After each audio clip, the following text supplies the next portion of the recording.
Olá, sejam bem-vindos a mais essa aula de variável complexa, onde vamos continuar a estudar integrais de linha.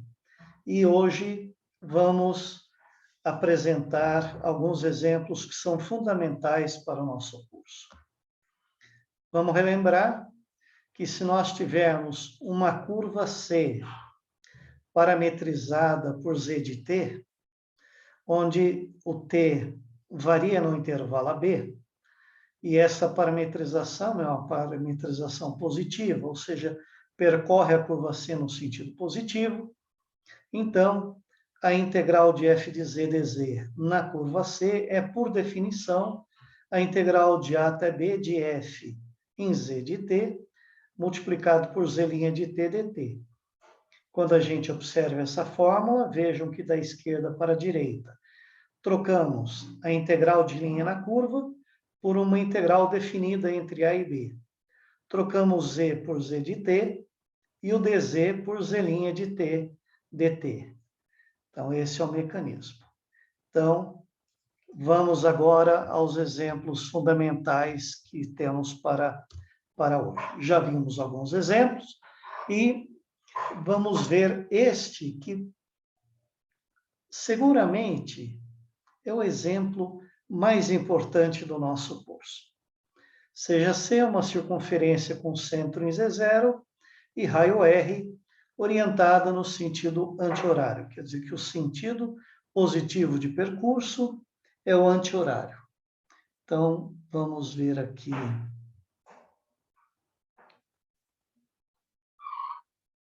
Temos, então, aqui um ponto Z0 e uma circunferência de raio R.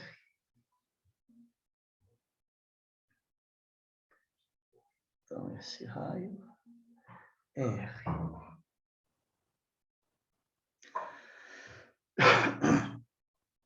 Essa circunferência pode ser parametrizada por z de t igual a z0 mais r e elevado a it, onde t percorre um intervalo que vai de 0 até 2π.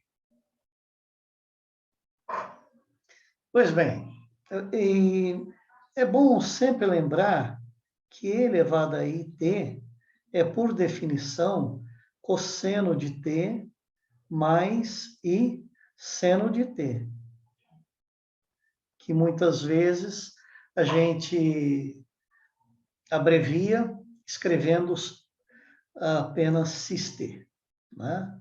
Cosseno mais i seno de t. Ótimo. Então, vamos lá.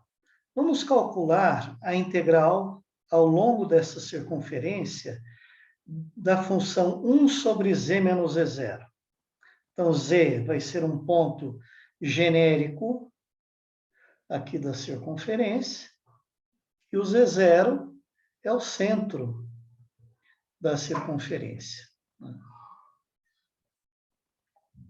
Pois bem, aqui está escrito z.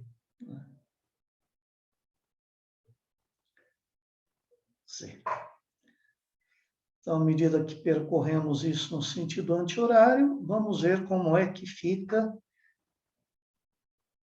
a integral nessa curva C de dz sobre z menos z0. Substituímos o dz por z' de t dt e o z por z de t. Z0 é o centro da circunferência, é um número complexo fixo.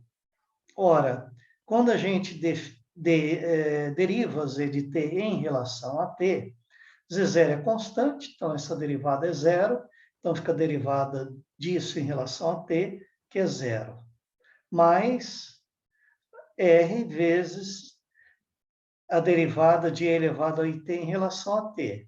O r também é constante, sai fora a derivada em relação a t. Pois bem, e a derivada de e elevado a it, nós sabemos que é i e elevado a it, né? A derivada em relação a t de e elevado a it, que é a derivada em relação a t de cosseno mais i seno de t, nós já vimos que é i vezes cis-t. Ou seja, como cis-t é i elevado a it, então isso fica i e elevado a it. Então, essa é a derivada de e elevado a it. E é o que escrevemos aqui, não é? O r sai fora da derivada, e a derivada disso é i e elevado a it. Ora, aí cancelamos o numerador e o denominador, o e elevado a it com e elevado a it, e ficamos com esse i que podemos tirar fora da integral, e ficamos apenas com a integral de dt entre 0 e 2π. E isso dá 2πi.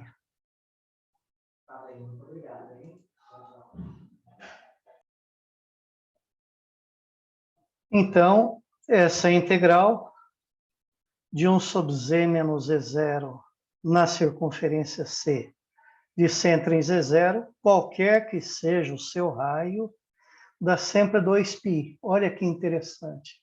Posso tomar um R pequenininho, um R maior, não importa. O resultado é sempre 2π e é um resultado que nós vamos usar frequentemente.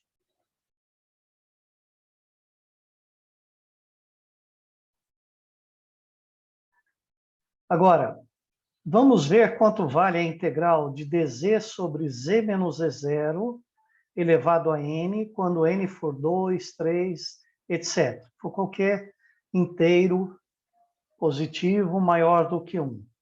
Na mesma circunferência C, de centro em Z0 e raio R, como nós mostramos aqui.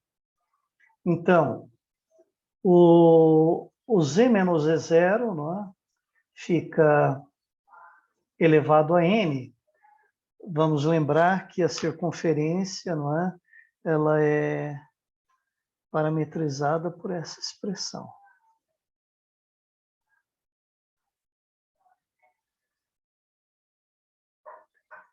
Então, z de t menos z0 fica só r elevado a it. Então, z menos z0 é r elevado a it elevado a n, r elevado a n e elevado a int. O dz é substituído pela derivada, como no caso anterior, é ri elevado a r elevado a it, vezes dt. Integral de 0 até 2π. Esse r a gente passa para baixo como sendo r elevado a menos 1, então vezes r elevado a n dá r elevado a n menos 1. O i é uma constante, podemos tirar fora da integral. O r também é constante, por isso podemos tirar fora da integral. Vamos passar esse e elevado a it para o denominador, vai ficar no denominador e elevado a menos it. E elevado a int menos it vai ficar e, ou melhor, passamos a exponencial para o numerador. Então vai ficar em cima e elevado a menos it. Colocando o i e o t em evidência, fica 1 menos n. A integral de elevado a 1 a i, que multiplica 1 menos nt, é e elevado a 1 menos n, dividido por i sobre 1 menos n. É uma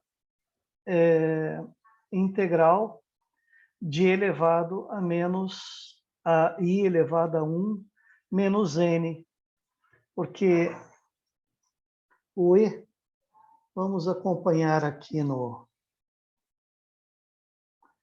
O e elevado a i, que multiplica 1 menos n t, é cosseno de 1 menos nt mais t no argumento.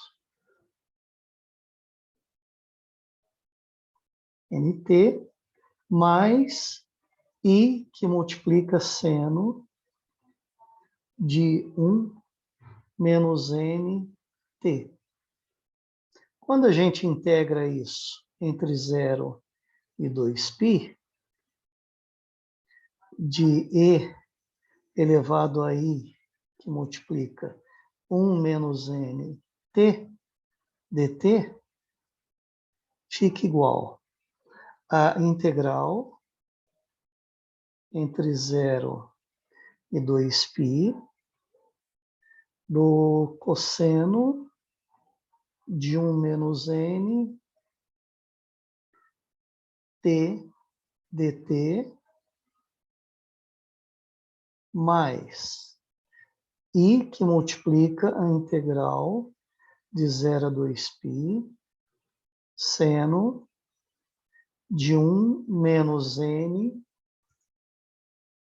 t dt. A integral do cosseno de 1 menos nt é 1 sobre 1 menos n, que é uma constante, vezes o seno de 1 menos n t entre 0 e 2π. Mais a integral do seno. A integral do seno é menos cosseno, então vai ficar menos i, que multiplica 1 sobre 1 menos n, que é a constante, cosseno de 1 menos n t. Para t entre 0, né? T entre 0 e 2π. Aqui também, aqui na primeira, é o t que vai variar entre 0 e 2π. Ora, o 1 menos n é o número inteiro. Não é?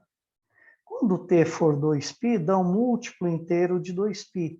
E o seno de um múltiplo inteiro de 2π é 0. Quando eu faço t igual a 0, dá seno de 0, que é 0. Então, essa integral aqui vale 0. Agora esta. Podemos colocar o menos i sobre 1 menos n em evidência. Aí fica cosseno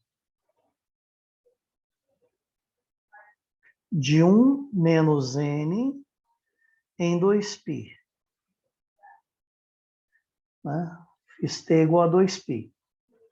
Menos o cosseno em t igual a 0. Quando eu faço t igual a 0, vezes isso dá 0, menos cosseno de 0. Pois bem, então fica menos i sobre 1 menos n. Bom, aqui é um número inteiro de 2π, é um múltiplo inteiro de 2π. Né? E o cosseno de um múltiplo inteiro de 2π vale 1.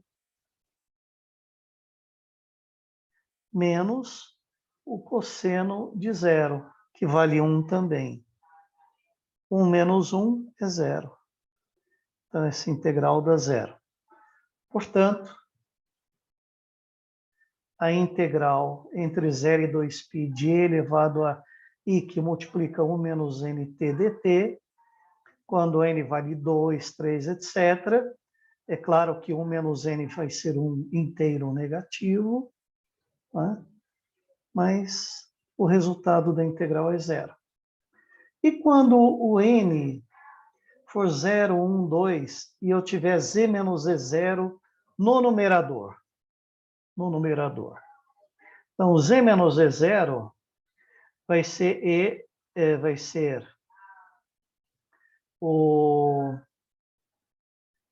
r elevado a n que nós deixamos de colocar aqui, né? Porque a nossa curva é parametrizada por esta expressão, z igual a z0 mais r elevado a it. Passando aqui o z0 para cá, nós vamos ter que o z menos z0 é r elevado a it. Então, elevado à potência n é r elevado a n, que nós não colocamos aqui, elevado a int. E no lugar de dz, a gente coloca a derivada disso aqui. Z0 é constante, a derivada é zero, constante em t, não é? O r é constante, então sai fora da derivada, fica a derivada de e elevado a it, que é i vezes e elevado a it. Então, fica ir e elevado a it, que está aqui, vezes dt. O i e o r são constantes, o r elevado a n que faltou aqui sai fora da integral também, então vai ficar ir elevado a n mais 1. Tá? E vezes essa integral. Esta integral é exatamente igual a essa, só que aqui o n o expoente aqui, 1 menos n é um inteiro negativo, e aqui n mais 1 vai ser um inteiro positivo. E do mesmo modo que essa integral é zero, essa integral também é zero. Olha, então, o que nós temos? C é uma circunferência com centro em Z0 e raio R, qualquer que seja R. Pode ser bem pequenininho, pode ser bem grande, não importa. Para qualquer valor de R, a integral, nesses casos, z menos z0 ao quadrado, z menos z0 ao cubo, todas essas integrais dão zero. E também, quando ele está no denominador, z menos z0 a zero, a primeira e assim por diante, elevado a um n qualquer aqui dá zero também. Observe que z menos z0 elevado a n, no denominador, é um z menos z0 elevado a menos n no numerador. Portanto, em resumo, quando n é menos 1, que é integral de z menos z0 a menos 1, observe que z menos z0 a menos 1 é 1 sobre z menos z0. Né? Então, essa integral aqui deu 2πi. Para todos os outros expoentes inteiros, seja ele positivo, 0, 1, 2, 3, ou negativo, exceto menos 1, ou seja, menos 2, menos 3, menos 4, dá sempre zero. Olha que coisa interessantíssima. Só a integral de dz sobre z menos z0 dá 2π. Qualquer outra potência inteira de z menos z0, quando integrado numa circunferência C, dá zero. E isso é extremamente interessante, não é? E agora vamos explorar, visto este exemplo, que é fundamental e é bom que vocês olhem bastante para ele, não é? Porque usaremos esse resultado mais à frente, e ele é importantíssimo na teoria da variável complexa. Vamos ver outras propriedades da integral de linha, uma delas a linearidade. A integral numa curva C, de K1F de Z mais um K2G de Z, onde K1 e K2 são constantes, F e G são funções contínuas por partes em C, é K1 vezes a integral de F em C, mais K2 vezes a integral de G em C. Vamos falar sobre integral num caminho, né? Integral num caminho. Um caminho, veja, ele sempre pode ser decomposto em uma sequência de caminhos suaves. Por exemplo, vamos tomar um retângulo. Um retângulo é um caminho suave por partes. Nesses pontos, nesses 4 vértices aqui, a fronteira do retângulo deixa de ser suave. No resto, são curvas suaves, são retas, segmentos de reta. Não é? E este caminho, podemos decompô-lo em esse caminho suave por partes, pode ser decomposto em 4 caminhos suaves, que é essa reta, esse segmento de reta aqui, C1, entre A e B, C2 entre B e C, e C3, um caminho C3, entre C e D, e um caminho C4 entre D e A. Se o caminho suave por partes, se o nosso caminho, que é suave por partes, for orientado no sentido anti-horário, a orientação positiva de percurso, nós estabelecemos que é o sentido anti-horário. Observe que esta orientação no caminho induz uma orientação em cada parte suave. Então, esta orientação positiva no caminho suave por partes induz em C1 um caminho, uma orientação de percurso positivo, como sendo de A para B.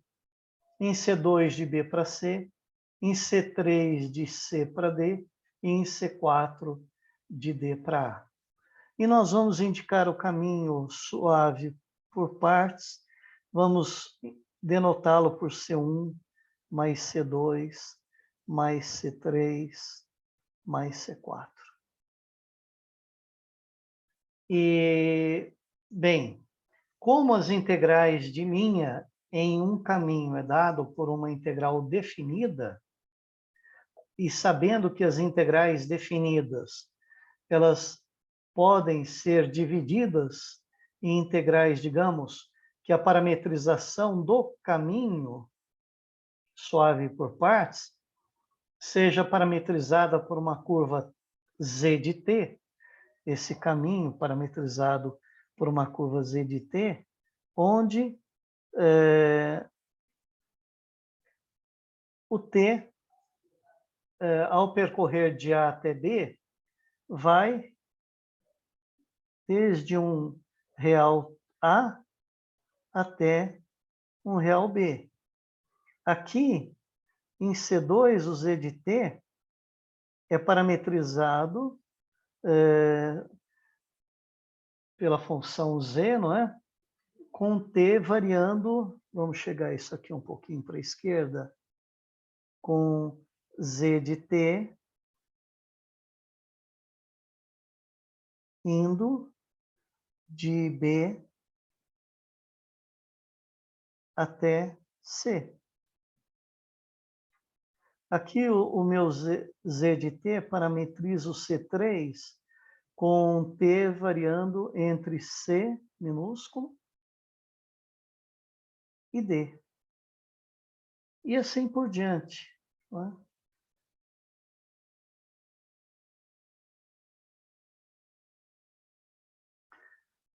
Então, depois aqui o z de t, não é? Já não vai caber aqui, vai ficar apertadinho, mas é um z de t. Vamos colocar o t entre t e A de novo, né? Ou se não, de D até um E. De D a E.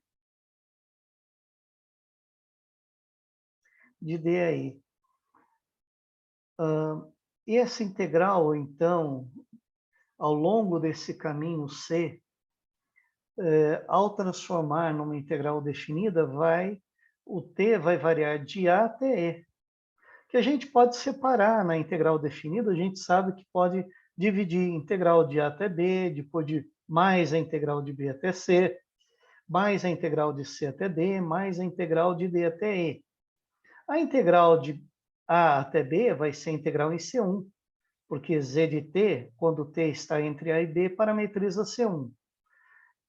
Quando T fica entre B e C, a nossa integral definida é a integral ao longo de C2, depois ao longo de C3, depois ao longo de C4, e, portanto, quando uma curva for suave por partes, e ela puder ser dividida, ela pode ser dividida num conjunto finito de pontos, não é?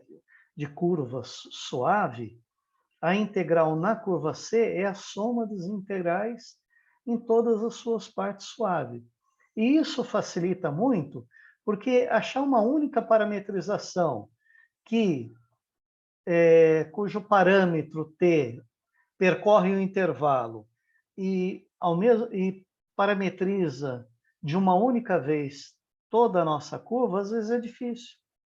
Mas, como eu posso separar essa integral em várias integrais, uma é para cada parte suave, então eu posso achar uma parametrização aqui, outra parametrização aqui, outra aqui, outra aqui, e o que facilita muito, e assim calcular a integral em cada uma das partes suaves e somar os resultados.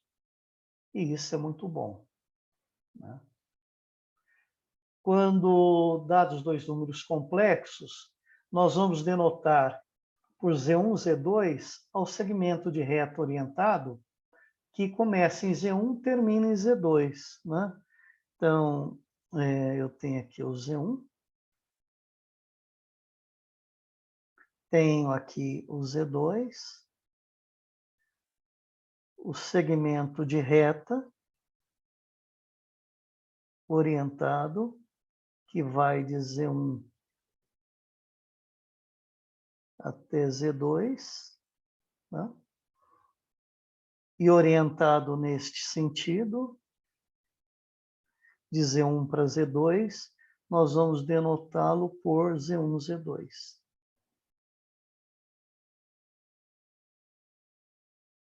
Z1, Z2.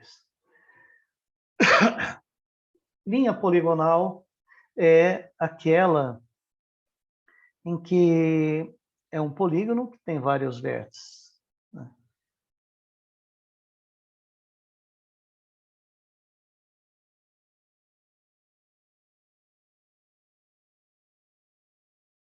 Essa é uma linha poligonal, que tem vários vértices. Z0, Z1, Z2, Z3 e Z4.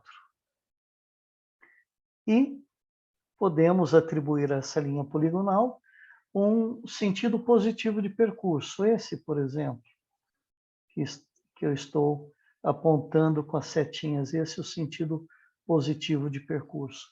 Quando assim o fizermos, nós vamos indicar essa linha poligonal por Z0, Z1, Z2, Z3.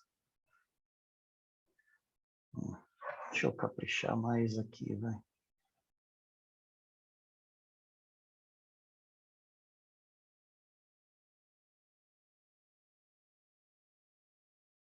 Estou olhando o tablet meio de lado e estou descendo, né? Então, Z0, Z1, Z2, Z3 e Z4. Claro que quando a poligonal tem muitos vértices, N, por exemplo, eu posso indicar assim, por Z0 o primeiro, indicar o segundo, se quisermos, aí põe 3 pontinhos até Zn. Então, é uma linha poligonal em que o primeiro vértice é o Z0, o segundo é o Z1, e assim por diante, o último é o Zn. Tá? como nós escrevemos aqui, né? Então, ela tem o ponto inicial em Z0, ponto final em Zn. E ela é formada pela união de vários segmentos de reta orientada, que vai de Z0 a Z1, Z1 até Z2 e de Zn-1 até Zn. Os pontos Z0 até Zn são os vértices, né?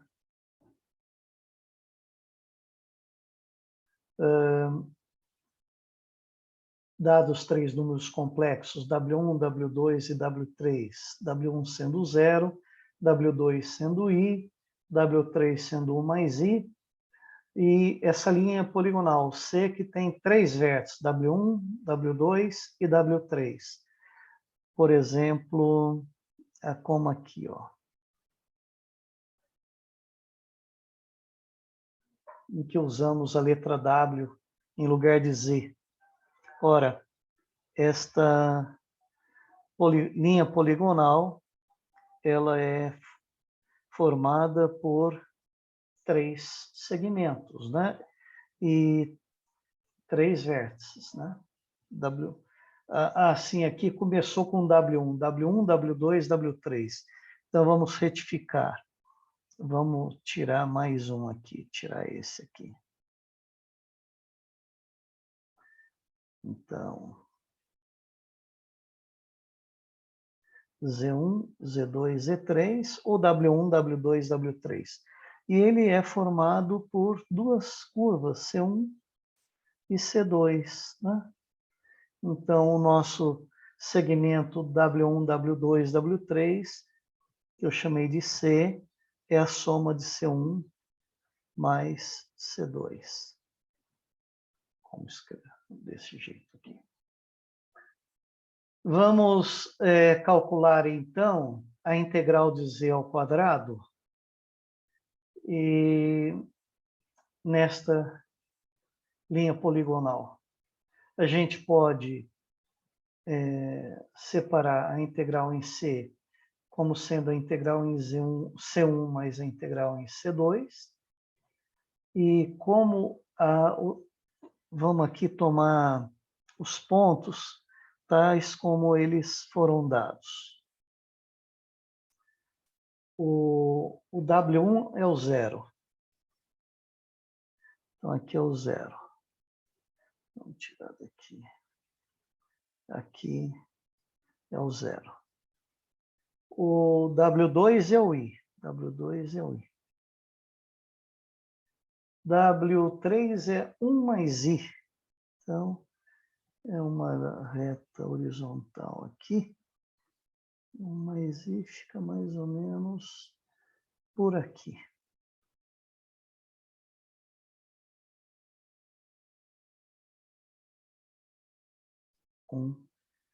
Mais I. E queremos integrar na poligonal W1, W2, W3. Quando eu uso essa orientação, significa que o ponto inicial é o W1 e o ponto final é o W3. Então, nós temos que integrar deste ponto até este,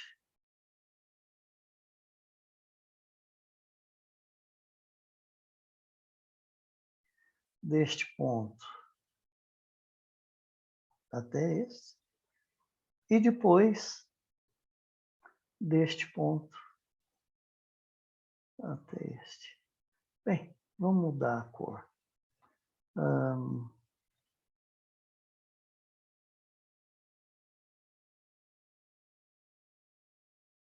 Marrom. E deste ponto até esse, em marrom.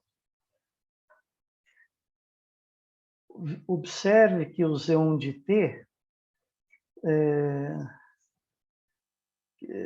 que parametriza C1, vamos observar que esta reta aqui, todos os pontos dela têm parte real nula e parte imaginária que vai crescendo de 0 até I.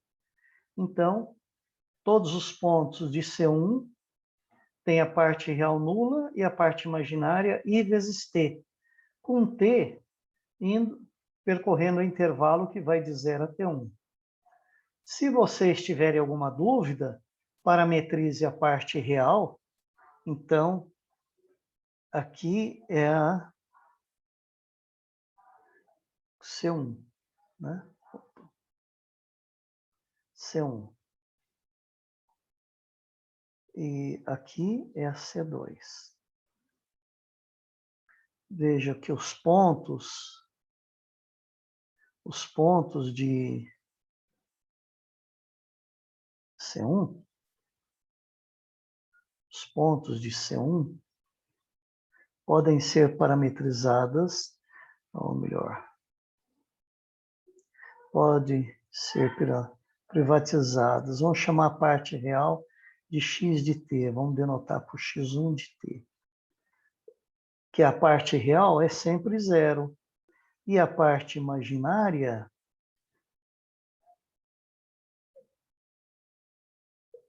vai percorrendo os valores de 0 a 1. Então, é t. Com t entre 0, menor ou igual a t, menor ou igual a 1. Portanto, o z1 de t, que vai ter a parte real, mais i vezes a parte imaginária, y1 de t, é zero, né, que é o x1 é zero, e o y1 é t, então é zero mais it, que é simplesmente it, como escrevemos aqui. Já aqui, a parte imaginária vale sempre 1, ou seja, i. E a parte real? A parte real, neste segmento de reta, é a projeção aqui. Varia de 0 até 1. Porque aqui, pessoal, aqui, a parte real vai de 0 até esse valor, 1 aqui, até 1. 1.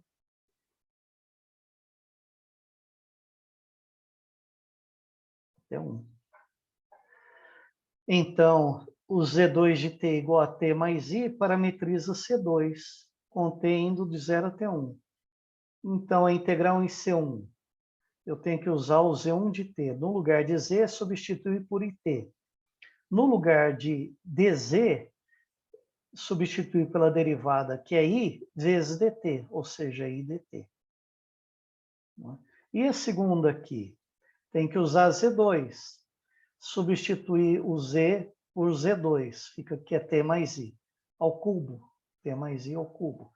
Quando a gente deriva t mais i em relação a t, dá 1 vezes dt, dá dt apenas.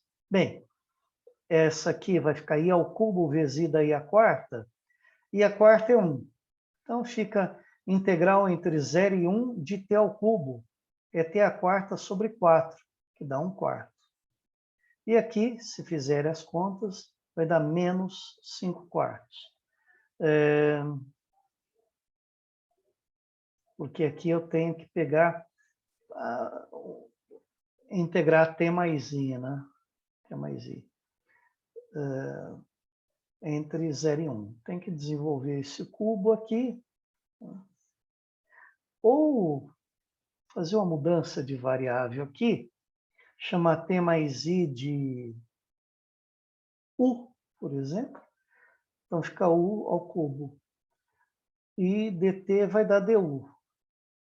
Só que quando t for 0, o u vai ser i. E quando t for 1, o u vai ser 1 mais i. Aí fica mais fácil de integrar. Fica u ao cubo du entre i e 1 mais i.